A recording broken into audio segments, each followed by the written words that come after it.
Iglesia, bienvenido a un nuevo podcast, capítulo número 5, quinta semana ya de esta entrega de la serie que estamos estudiando. Hoy nuevamente nos acompaña nuestro pastor Gabriel. La semana pasada tuvimos el privilegio de estar conversando, hoy nuevamente con un nuevo tema, pero relacionado a esta nueva serie. Pastor, ahí, saludos a la gente. Bueno, saludar a todos, qué lindo tiempo estamos viviendo en este estudio de Filipenses, y en realidad es como que son bloques, como que uno va construyendo sobre, y la prédica de la semana pasada y de esta semana tienen mucho en común, en realidad. Sí. Totalmente, de hecho creo que, como lo mencionaste en un momento, son palabras bien simples pero duras de practicar. Sí. Así que vamos a indagar un poquito más lo que fue esta prédica y bueno, como es pregunta de rigor, como para empezar en materia gruesa. Pastor, ¿qué fue quizás lo más difícil de desarrollar en esta prédica, por así decirlo? Como quizás el punto que dijiste, wow, aquí voy a darle una vuelta más porque esto debo masticarlo un poco más y ver cómo desarrollarlo de mejor forma. Un poco lo que dijiste al principio, para mí no era tan difícil de comprender. Creo que la lucha más fuerte para mí durante la semana era entender que me falta mucho, entender que en realidad el mensaje que tenemos es maravilloso. Claro. Estas buenas noticias de las cuales Jesús habló, ¿cierto? El reino de los cielos, de los cuales predicó todo el rato, son algo increíble. Claro. Y después es como nos queda la vara alta, y lo que más pensaba es qué lástima la desconexión que se produce con las personas de afuera, que no son parte de la iglesia, cuando no hay coherencia entre lo que decimos y pensamos y hacemos. Entonces, más que una lucha como intelectual con el pasaje o con las palabras o con la idea, era como una lucha personal, de que lata que no aprovecho todas las instancias, que lata que a veces no soy un buen representante de este reino de los cielos. Gran tema, porque como lo mencionaste un poco en la prédica, la coherencia que debemos llevar entre conducta y pensamiento es clave para nuestro ministerio, es clave para representar el Evangelio, es clave en muchos sentidos. Y es interesante analizar qué está diciendo mi vida, qué está hablando y qué estoy representando, qué ejemplos estoy dando, o sea, qué ejemplos estoy dando en relación a mi creencia y a lo que soy. Es como un poco la frase que anda dando vuelta quizás hace mucho tiempo, así como dime qué eres sin decírmelo, como algo así, no recuerdo bien la formulación bien de la frase, pero es como dime que eres cristiano como sin decírmelo. Y para mí me cierra a través de nuestros actos y a través de lo que hacemos. Interesante idea un poco, como los cristianos o nosotros estamos explayándonos o desarrollándonos en ese ámbito. Por eso decíamos, palabras lindas, cortas, pero muy difíciles de practicar. Sí, es como que eso me desafió mucho, como te digo, en mi propia vida. Pienso a veces me ha tocado estar en muchos círculos con líderes cristianos, a veces pastores, y creo que la iglesia y las reuniones como de líderes cristianos no pueden parecerse a reuniones de diputados, senadores, partidos políticos, que es como que lo único que hacen es discutir, luchan por el poder. Y nosotros como iglesia tenemos que ser algo muy distinto, porque Jesús fue muy distinto. Y estuvimos hablando, ¿cierto?, del Evangelio, de la palabra Evangelio, como el hecho de tomar, que en este caso el ejemplo más claro quizás está en el Evangelio de Marcos, lo toma y dice, este es el Evangelio del Señor Jesucristo, así partiendo. Y esa frase la ocupaban ellos, que en realidad el Señor era César. Entonces es como decir, aquí hay un verdadero rey, es Jesús, y Él fue obediente hasta la muerte en la cruz, ¿cierto? Claro. Una humillación total, que es lo que viene la próxima semana. Eso es Filipenses 2, es el pasaje más quizás más clave de todo el libro, un pasaje que revela mucho del corazón de Dios, de estar dispuesto a hacerse hombre, ser obediente, morir humillado en la cruz, y desde ese lugar que parece derrota, exaltado. O sea, con eso Él derrota a la muerte, derrota al pecado, y nosotros en nuestra visión así como triunfalista, yo quiero que Jesús venga así como un jefe de un ejército, y que mate a todos los malos. Claro. ¿Cachai? He escuchado muchas oraciones en ese contexto. Pero cuando realmente nos encontramos con el Jesús de las buenas noticias, este Jesús que a través de un acto como al revés, termina de verdad exponiendo públicamente que estas muestras de poder, que en este caso era Roma, el mismo imperio del que estamos, los romanos crucificaron a Jesús por la presión de los líderes religiosos judíos. Claro. Entonces vemos a un Jesús que en esa muerte está su victoria. La resurrección después inaugura como esta nueva etapa del reino de Dios y un nuevo día y una nueva creación que se lleva a cabo en nuestras vidas. Y por eso que es tan importante ser dignos de pase lo que pase, sean dignos de este mensaje al cual representan.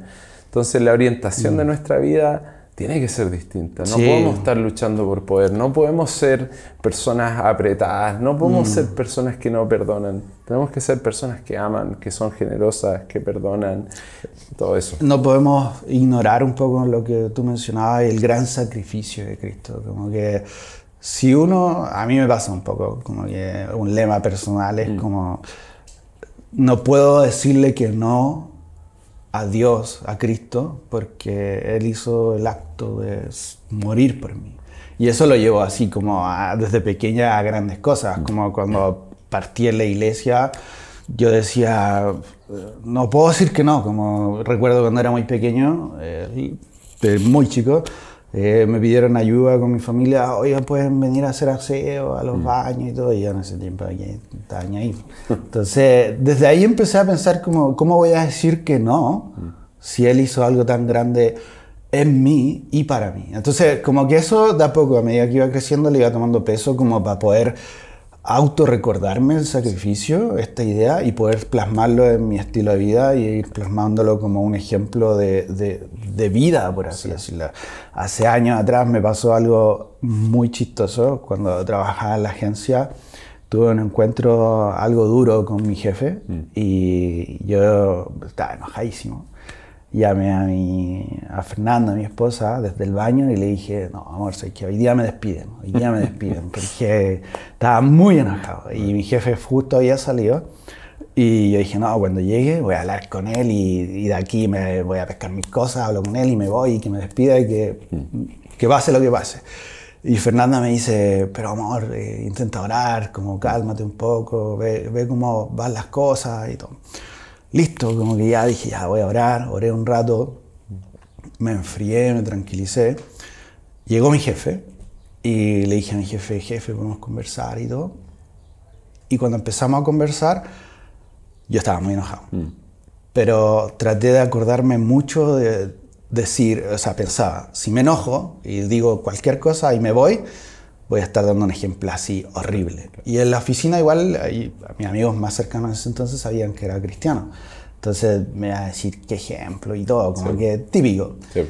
Y cuento corto, hablé con mi jefe y terminó la conversación, todo salió bien, me dijo gracias Pablo por conversar, y más encima, justo me había casado en ese entonces, y más encima me dijo, Pablo, se me olvida, tengo que hacerte tu regalo de matrimonio, y me hizo el sendo regalo. Entonces yo después le decía, conversaba con Fernando y le decía, si me hubiera enojado, si hubiera tomado esta conducta que no va de acuerdo a mis principios o a lo que siempre he aprendido, quizás cuál hubiera sido el resultado. Claro. Quizás no fue una oportunidad para compartir el evangelio, para decir, compartir las buenas nuevas, pero sí fue una oportunidad donde pude dar un ejemplo de criterio, de conducta, y en ese mismo momento logré ser recompensado, claro, a pesar que no me lo esperaba. Ojalá hubiera sido un auto 0 kilómetros. Pero fue algo que uno no se espera. Como que y lo llevo mucho eso. A mí me gusta mucho este tema porque lucho constantemente por llevar un buen estilo de vida de acuerdo a lo que Cristo ha hecho en nosotros. Y algo que tú dijiste, muy bacán en la predica, que fue como debo reconocer tú delante del púlpito, delante de todos, o sea, debo reconocer que a veces me cuesta como llevar esto. Y quizás ahí quiero darle un poquito más de vuelta, como, porque quizás para algunos puede decir, ¿cómo un pastor puede decir eso? Si el pastor es el que está más cerca del cielo, por así decirlo. He escuchado esa frase un par de veces.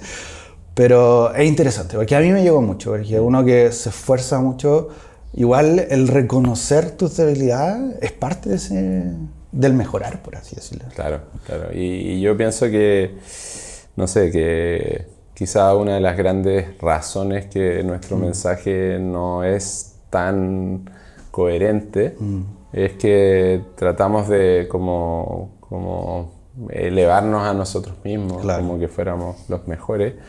Y estamos en un proceso, o sea, si yo me junto con personas que, no sé, que son ateos, que no creen en Dios, y me dicen, oye, pero mira la iglesia, y ¿cómo me voy a hablar de que esto es real?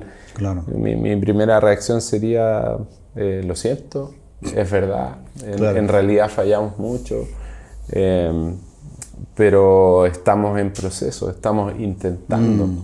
Y yo creo que ahí entra también esta idea que tiene que caracterizarnos como ciudadanos del cielo, que es el pedir perdón. O sea, yo puedo fallar, yo voy a fallar, les voy a fallar como pastor, es probable. Entonces, puedo hacerme el fuerte, puedo gritar, puedo decir que fue tu culpa, o puedo reconocer que hay momentos que en realidad no tomé una buena decisión. Hay momentos que me dejé llevar por esos impulsos que tú también describías, que son naturales, ¿cierto? Claro. Cuando nos sentimos pasados a llevar, tendemos a hacer esto. Entonces, como líderes cristianos, yo creo que mejor reconocer lo que nos falta y tratar de tomar en cuenta el Sermón del Monte. O sea, me gustó mucho la traducción NTV que usamos de los mismos versículos, donde decía, sobre todo, ¿cierto? Compórtense de manera como digna de ser ciudadanos del cielo. Entonces tú dices, bueno, ¿cuál es la constitución de este reino de los cielos? Sí. Y es el Sermón del Monte. Y lo hablamos un poco, el ejemplo más claro o más fácil de entender, quizás tiene que ver con el tema cuando en el Antiguo Testamento Dios le dice a las personas, ya, no cometas adulterio, o sea, no te acuestes con otra persona que no es tu esposo o esposa, ¿cierto? Y después Jesús dice como, ustedes escucharon eso, pero ahora yo les digo que el que mira de manera incorrecta a una mujer ha cometido adulterio en su corazón. Entonces, si la vara estaba acá, así como ya, sabes que compórtate físicamente. ahora Jesús, la vara está acá. Exacto. Entonces, cuando vienes a la iglesia es como tienes que cambiar total, no cuando vienes a la iglesia solamente, pero es el proceso de ir cambiando el chip, de que tienes que buscar, ¿cierto?, esta persona que Dios tiene para tu vida, construir una familia, pero a las demás personas los miras como hermanas en Cristo, los miras como hermanos en Cristo, o sea, y eso requiere un reseteo letal en la mente, porque el mundo está tan hipersexualizado, ¿cachai? Que es como que todo es te lo venden a través de este producto, ¿cierto? Entonces lo tomo como un ejemplo muy visual y muy práctico de que los ciudadanos del cielo vivimos según esta constitución, que es la agrupación de enseñanzas más fuertes que tiene Jesús, y son el Sermón del Monte. Y es un paralelo con Moisés. O sea, Moisés tenía, ¿cierto?, estas 10 mandamientos, y después Jesús en un pequeño cerrito, clásica humildad de este Jesús, el nuevo Moisés, el nuevo líder de Israel, les va a enseñar que aún esas leyes, que no eran malas, ¿cierto?, eran súper buenas, no son suficientes en sí mismos y tenés que llevarlas a un nuevo nivel. Totalmente. Y eso es lo que yo quiero, eso es lo que anhelo. Muchos ejemplos más, o sea, te enojas con tu hermano, ¿cierto? Le dices que es un idiota, un necio, y lo has matado en tu corazón. Claro. Entonces, para mí es fácil, oye, yo no voy a matar a nadie. Es fácil decirlo. Sí. Pero ¿cuántas veces con las palabras como que matas a alguien? Claro. Con las palabras dices, este loco está muerto para mí, o no sé. Ojalá que lo atropellen. Pero... frases que... Entonces, tú puedes decir, no maté a nadie, y Jesús dice... pero controla tu ira. Exacto. Eso no está en los 10 mandamientos, eso está en esta nueva constitución. Lo conversábamos hace un momento quizás, que tan olvidable a veces se vuelve el Sermón del Monte, no porque sean palabras al viento, sino que un tema que mencionaste, hoy en día la sociedad está tan hiperconectada que estamos recibiendo información de todos y de todas partes, que a veces no guardamos lo que realmente deberíamos guardar. Claro. Y ponerlo en práctica. Eso es muy fome. Y aparte que hace años atrás había una frase tan de moda, ojalá se haya perdido, pero la recuerdo tanto, porque decía, el peor soldado que existe es el cristiano, porque es el único que cuando alguien cae, lo apuntan con el dedo. Claro. Y ojalá, espero que eso haya cambiado. Lo recuerdo porque en ese entonces me hizo mucho sentido lo que se estaba viendo en esa instancia. Pero es triste porque hoy en día a veces pasa de que llegamos a la iglesia, conocemos de Cristo con el fin de mejorar nuestras vidas, de avanzar quizás, de tener una actitud nueva espiritualmente y físicamente, pero cuando alguien falla, como que todavía existe algo, ojalá no sea así, pero todavía se palpita algo como, fallaste, pero claro, ¿cómo? O sea, claro. Si eres algo tan simple o no sé, qué sé yo. Pero cuando uno como que no analiza su vida, como que uno ve a alguien que falló y dice, yo estoy un escalón más arriba. Claro. Por ende, soy mejor y como tú lo mencionabas al principio, como que todavía existe eso de, wow, vengo a mejorar todo, tengo la verdad absoluta, sin desmerecerla obviamente, pero como ese poder como que nos descalibra un poco. Sí. Como que te descuadra de tus actos, como que alguien falla y como, oye, fallaste porque esto otro, como que no hay misericordia, no sé. Yo lo comento desde la perspectiva tanto fuera de la iglesia, que se ve socialmente, claro. Y a veces por desgracia dentro de la iglesia igual suceden cosas así, que no sé por qué, pero nos descalibramos. Claro. Como que nos hacemos juicio entre nuestro pensamiento, lo que Dios nos ha entregado versus nuestros actos. Sí, ¿no? Y bueno, es que es fácil hablar de otras personas. Sí. Yo creo que ese es el gran error, ¿cierto? De la misma forma, a pesar de las luchas, de los errores que tenemos, de los problemas que se dan, también la iglesia es un lugar de mucha sanidad. Entonces de repente veis matrimonios que están pasando por cosas difíciles, por errores, por fallas, por falencias, pero ves cuando se aplican estas ideas del reino de Dios, empezáis a ver sanidad, empezáis a ver matrimonios restaurados. Exacto. Lo cual implica una familia restaurada. Entonces creo que tenemos que sí, como que hablar la verdad en amor, no queriendo que esta verdad como que sea una carta, como un comodín que jugamos por sobre todas las cosas, sino que estamos involucrados como comunidad en levantarnos los unos a los otros, apoyarnos. Exacto. Cuando caemos, o sea... Y es potente, cuando llevamos la escritura a lo práctico, cosas pueden ser transformadas a niveles así gigantes.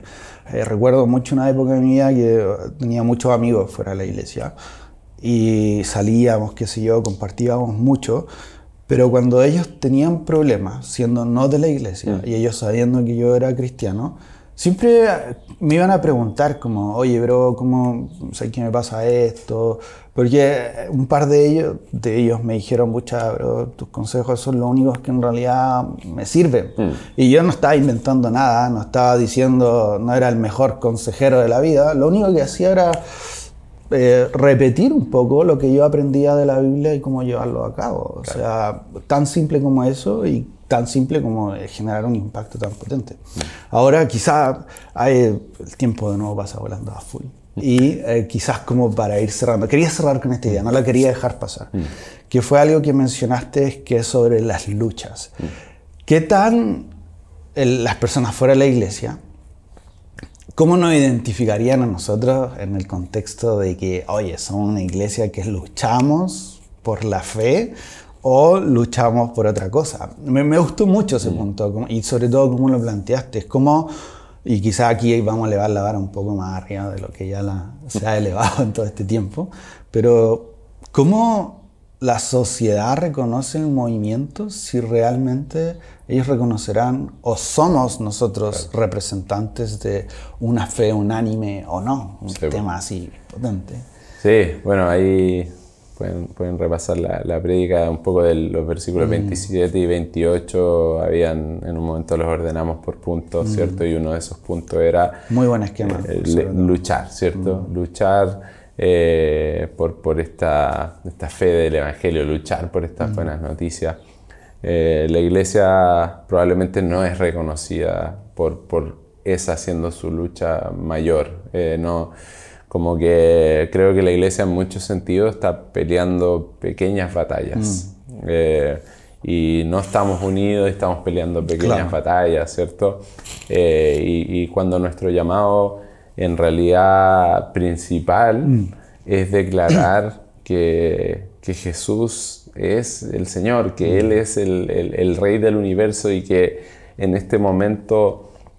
insisto, es tan importante en este momento de voluntariamente entregar su vida y ser maltratado y ser humillado y ser crucificado, y por eso le ponen esta capa, ¿cierto? Como una parodia, así como aquí tienes a tu rey. Exacto. Y le ponen esta corona, aquí tienes a tu rey, corona de espina, y es como una burla máxima.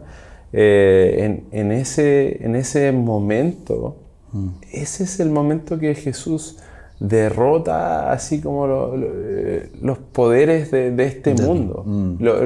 Derrota, parece su derrota, ¿cierto? Exacto. Pero él terminas viendo que entregó su vida de manera voluntaria para derrotar a estos poderes que siempre han funcionado igual. O sea, los imperios vienen funcionando. El de Egipto era igual de cruel, igual de malo que el de Roma, ¿cierto? Quizás el de Roma era un poco peor en algunos sentidos, ¿no? Históricamente no tengo todas las comparaciones. Exacto, claro. Pero veíamos a estos emperadores que ellos se autoproclamaban hijo de Dios, ¿cierto? Las monedas decían cosas así, existía la adoración a estos emperadores y sin embargo ya no existen. Esos reinos son una memoria que pasó. Exacto. Y en la vida de Jesús, humilde carpintero de Galilea, tenemos a alguien que su reino no tiene fin, es inconmovible también, ¿cierto? Es un reino también inquebrantable. Entonces, cuando entendemos eso, podemos transmitir que hay esperanza a pesar de, o sea, exacto. Va a haber otro imperio, va a haber otras personas tratando de aplastar a todos, va a haber, o sea, los vemos, yo no le quiero poner nombres hoy día, pero todos sabemos cuáles son, ¿cierto? Entonces, y por otro lado podemos decir, pero seguimos creyendo que Jesús es el verdadero Rey. Y mi vida tiene que reflejarlo, mi vida tiene que reflejarlo, porque si no, es como que son palabras al viento. Exacto. Totalmente. Y yo creo que a veces eso es lo más triste, como que ver a alguien que habla, dice, pero no practica nada de lo que dice. Y quizás esa frase es un poco cliché, pero tiene su poder al fin y al cabo. Tiene su ejemplo en el cual, no sé, alguien puede estar diciendo no hay que mentir, y después lo veis mintiendo, se derrumba todo, a full. Y además que quizás lo mencionamos, el ser humano es súper rápido para recordar defectos y súper lento para recordar buenas virtudes. Y la sociedad es peor aún. Entonces, yo creo que el cuidado es el doble, a veces el triple de nosotros ciudadanos del cielo, y el desafío es muy, muy potente. Qué gran conversa, creo yo. A mí me gusta mucho este tema, me apasiona un montón. Disciplinas espirituales, cuando estuviste predicando una serie de verano, en unos par de capítulos se mencionaba mucho igual el cuidado testimonial de nuestra vida. Y creo yo, y siempre lo he pensado, esto es un trabajo diario, de cada minuto y cada hora. Cada decisión es sí, pero quiero como cerrar con esta idea que se me vino a la mente justo con lo que tú conversabas. Hay una diferencia entre testimonio y como hipocresía. Yo creo que uno de los problemas es que el espíritu religioso que operaba desde los tiempos de Jesús y antes, pero él ahí a los fariseos les dijo: ustedes son hipócritas. Y él toma una palabra que significaba actor. Claro. Ustedes están actuando. ¿Cachai? Entonces, a veces lo que nosotros hemos tratado de vivir como iglesia, lo que yo trato de mostrar como pastor, es como, no trato de mostrar una vida falsa. Yo quiero vivir una vida plena, quiero compartir cuántas veces nos comemos un asado juntos y son tardes de mucho como disfrutar. Y el reino de los cielos, ¿cierto? Con mucho, con poco, en otro país, ¿cierto? En donde sea, es pleno. Y muchas veces el espíritu como religioso es esta hipocresía, y esa hipocresía es la que mata, porque es como, oye, ustedes se ven blancos por fuera, pero adentro son muerte, claro. Son un sepulcro, están podridos por dentro, limpian el vaso por fuera, claro, pero por dentro nada. Entonces, creo que es tan necesario gente como ciudadanos del cielo, como comunes y corrientes en el buen sentido, ¿cierto? Que interactúan con todos, que no aparentan esta como santidad falsa, claro. Así como, sino que son parte del mundo, pero viven diferente. Exacto. Y sus familias, o sea, constantemente te van a decir: oye, qué bacán tu familia. O sea, si tú vives el evangelio en tu hogar, y para los que estamos casados con alguien que es de fe también, tienes la posibilidad de construir algo. Y lo puedes construir sin falsedad, exacto. Sin aparentar, disfrutando de todo lo bueno, y que nos reconozcan por ese amor que nos tenemos, y no porque somos anti tal y tal, exacto. Cosa. ¿Cachai? No, mortal. Bueno, para ir cerrando también, que cada decisión que tomemos sea para la honra y la gloria. Eso me quedó muy clavado. Y desde lo más mínimo, o sea, desde lo que voy a comprar, lo que voy a hacer con mi dinero, las decisiones que voy a tomar con las personas, o sea, si voy o no voy a tal lugar. O sea, claro. Desde la génesis, como que cada decisión trato de repetírmelo, que honre y dé gloria a Dios en todo sentido. Familia, estamos terminando. Nuevamente nos excedimos un poquito, pero quizás la conversación estaba muy buena.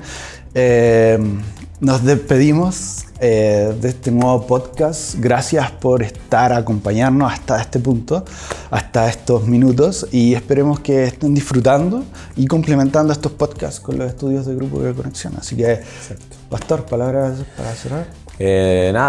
Vamos en semana 5, quedan 10 semanas, ha sido un desafío lindo, y creo que vamos a seguir creciendo juntos en unidad, en humildad, y que Dios les bendiga y que tengan buena semana. Nos vemos.